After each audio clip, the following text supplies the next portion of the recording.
La concurrence est high, on est focus sur le trône. On vise le sommet, on lâche rien dans la bataille. ABT, question pour un winner. Ok, on va débuter avec la seconde partie de ce jeu, la deuxième manche. C'est toujours ces questions, mais cette fois-ci, c'est la rapidité. Le premier à baiser est le premier à répondre. Et si là, pour les deux autres baiser à nouveau pour essayer d'avoir le point. Donc, soyez le plus rapide possible. On va commencer directement. Première question.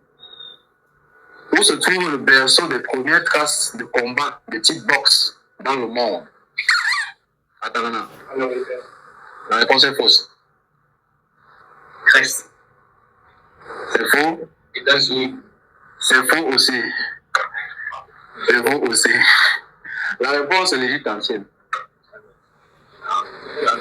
L'Égypte ancienne. L'Égypte ancienne est le berceau de la première trace de combat de type boxe. Des 3000 à 2000 avant Jésus-Christ. Comment tu as dit? Non, écoute. Mais la boxe anglaise moderne a été codifiée au XVIIIe siècle. Donc c'est plus récent. C'est plus récent. En Grande-Bretagne. Donc, il ne doit pas être mélangé avec sport du combat. non.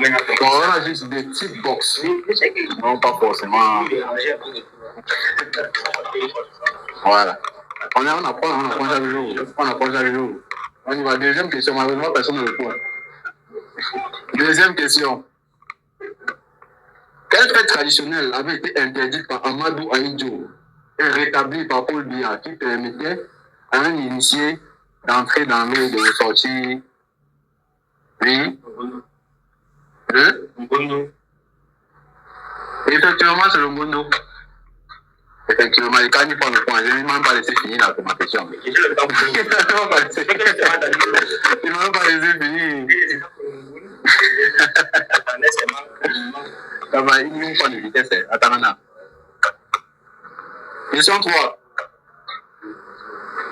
Quel est le nom du journaliste belge qui a popularisé le concept de médias mensonges? Vous avez 3 propositions de réponse. 1. Michel Colomb. 2. Bertrand Lombard. 3. François Barré. C'est faux. Michel Colomb. Allez, dis-le. Michel, je ne sais pas, Michel. Le temps est fini. Michel Lombard.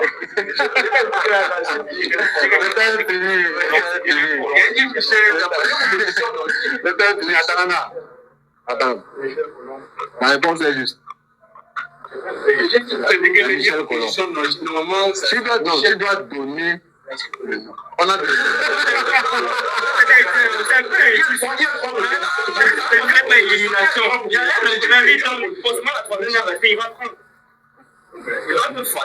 non, mais c'est comme ça. Mais c'est comme ça. On se fait élimination, donner un gars, Non, c'est comme ça. C'est comme ça, ça continue.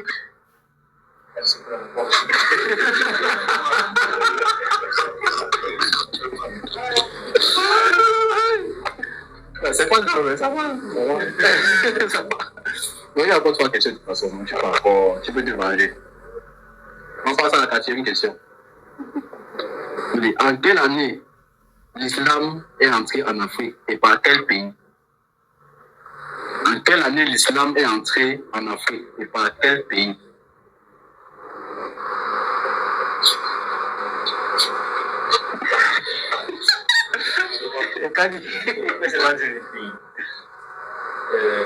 En quelle année et en quel pays?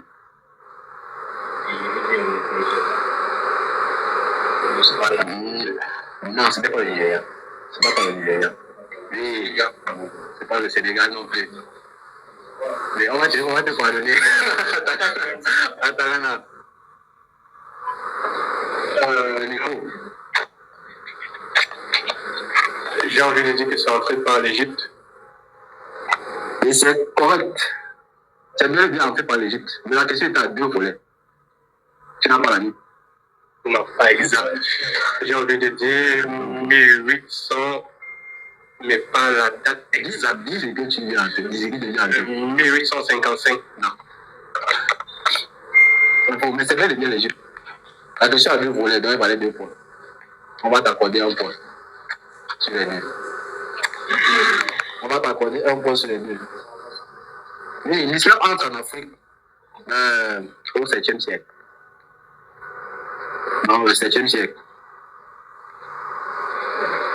Non, 600, le 639, 640. Mais c'est bon déjà. C'est bon déjà. Ne prends pas la tamana. Vas-y, bouge-toi là. Ok, on va passer à la 5e question. Avant-dernière question de cette seconde manche. Qui était Kim Pavita?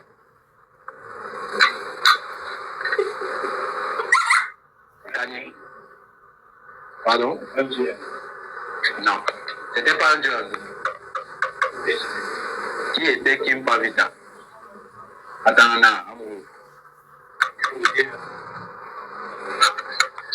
la réponse, Kim Pavita, c'était une prophétesse africaine, figure de la résistance à la colonisation portugaise dans l'actuel Angola au XVIIIe siècle.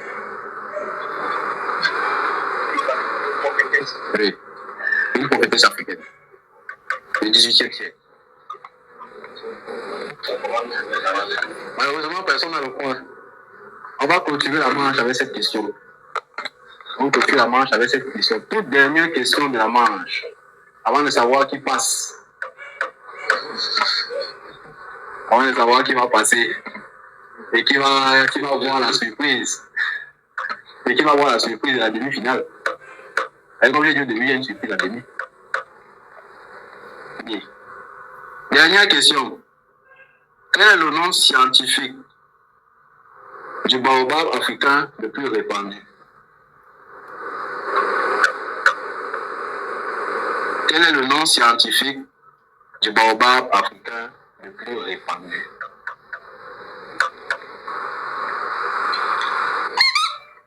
Oui, le milieu à vous. Tu peux répéter? Non, c'est pas le c'est pas le Vivinga. Mais Kani, Katanana.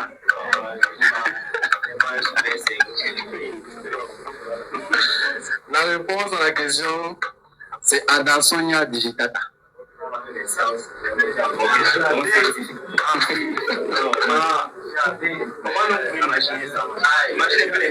C'est le nom scientifique.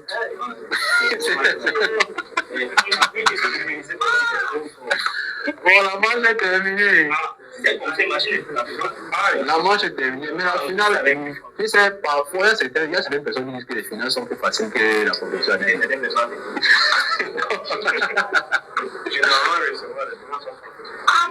Voilà. On va débriefer. La manche est finie, on va débriefer.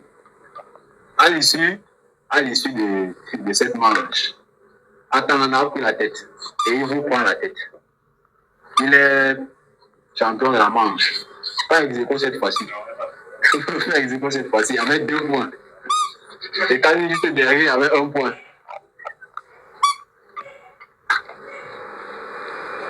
Mon ami. On avait oublié le